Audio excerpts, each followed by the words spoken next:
Welcome to the Richard and Judy Book Club in conjunction with and exclusively to WHSmith. And here's this week's book. It's called The Fever Tree and it's by Jennifer McVeigh. And this is a wonderful sweeping saga of a novel. It opens in 1880 in Victorian London and the attention to period detail is just wonderful. It really draws you in. What people wore, what they ate, what they had to do before they went to bed, all the kind of stuff that's been forgotten down the age comes back in this book. It centres on a young woman. She's called Frances Irvine, and her father dies unexpectedly. And far from being the very wealthy man that everyone assumed him to be, it turns out he has a mountain of debt. And this young woman's life evaporates overnight. She's virtually cast onto the street within a week. But she's rescued, in a manner, by an uncle who comes to settle the debts and has to decide what to do with Frances. And he offers her a Hobson's choice, either to go up to Manchester and work with a distant relative as a skivvy, or emigrate to South Africa, to the Cape, to marry a man there that she's known since childhood and whom she detests. And what the book really brings out, I think, is the complete hopelessness of women in that era. They had absolutely no power to make their own choices at all. They had to do what men told them. Anyway, the story moves to South Africa and takes off, hence the title, The Fever Tree. Sadly, Jennifer couldn't be here to talk about it, so we sent our cameras to her to ask a few questions.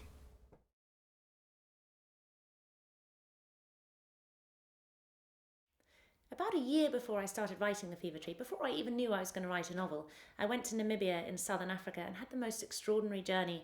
We travelled from the desert dunes in the south all the way up to the crocodile-infested Kanuni River on the Angola border. And it was staggeringly beautiful, but also an incredibly hostile landscape, billowing clouds of dust. And on the last day, we drove past a high wire fence cordoning off a diamond mine. And I remember thinking, what would life have been like for the men and women who first came here to mine the land for diamonds and for gold? How did they live? I mean, they didn't have the modern amenities that we have. They didn't have running water, simple things like running water. They didn't have air conditioning.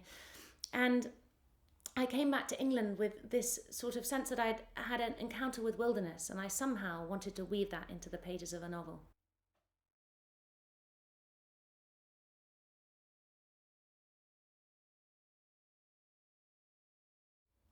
Well, when I came back from Southern Africa, I had this idea in mind for a book, but I didn't really know how to get started. And I was reading up because I was so fascinated about diamond miners who'd gone out to Kimberley, the great diamond mining town at the end of the 19th century. And then I came across the most extraordinary diary of a young doctor who'd been working out in Kimberley. And he realised that a smallpox epidemic was raging in the diamond mines. And he tried to let everybody know, but he realised it was being covered up by the diamond magnates who were making vast profits on the mines. And they were terrified that if the idea of smallpox got out, that they would lose all their money. And this one doctor fought at great personal risk to expose the epidemic. And this became the nugget of truth on which the novel is based. And my doctor, Edwin, is based obviously very closely on the doctor who wrote the diary. And that wonderful moment where he blows out the gas lamp is actually lifted straight from the early pages of his diary. And I think, I mean, obviously it's an incredibly dangerous thing to do. He blows out the gas lamp, it could cause a huge explosion. And it conveys a little of how awkward Edwin felt when he first entered this great grand London townhouse. Felt very out of place. And actually that's a little bit of what we see in Frances as well, who's something of a social misfit. And I think that's really what brings the two of them together in ways.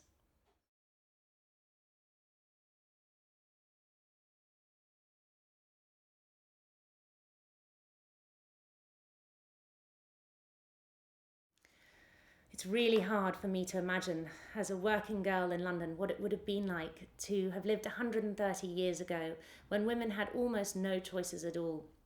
I mean, women at the end of the 19th century, they were completely reliant on the men and the women in their lives, many of whom didn't take out life insurance policies. And so you find them in the same position that Frances was in, that I put Frances in at the beginning of the novel, where her father dies and she's left completely penniless, and she either has to be a nursemaid for her aunt in Manchester, which will really be a life of grueling poverty, or emigrate to South Africa to marry a man she doesn't love.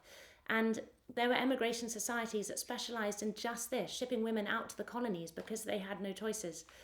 But the novel is also a little bit about the idea that choice is not always a good thing.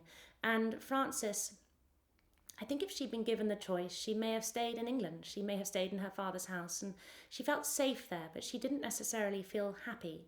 And actually, it's her encounter with wilderness, her marriage to a man that she doesn't think she'll ever love, that really teaches her something about life and helps her grow up and gives her the chance of happiness.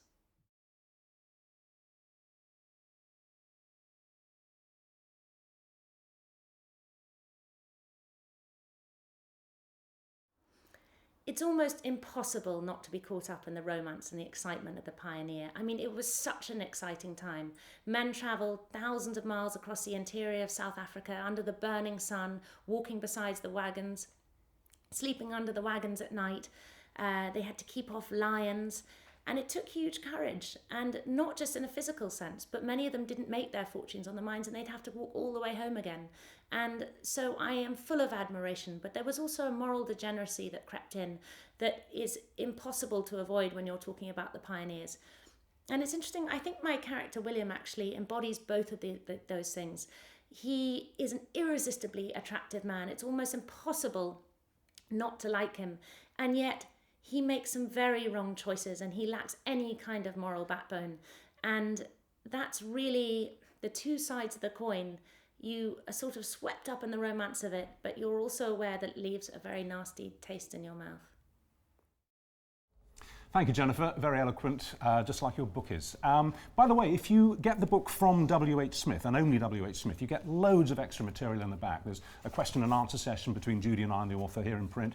There's details on how to download the podcasts, how to download the app that you can use in the shop, and we'll tell you what's in the book. There's loads of extra stuff, but only if you buy it at WHSmith. Enjoy.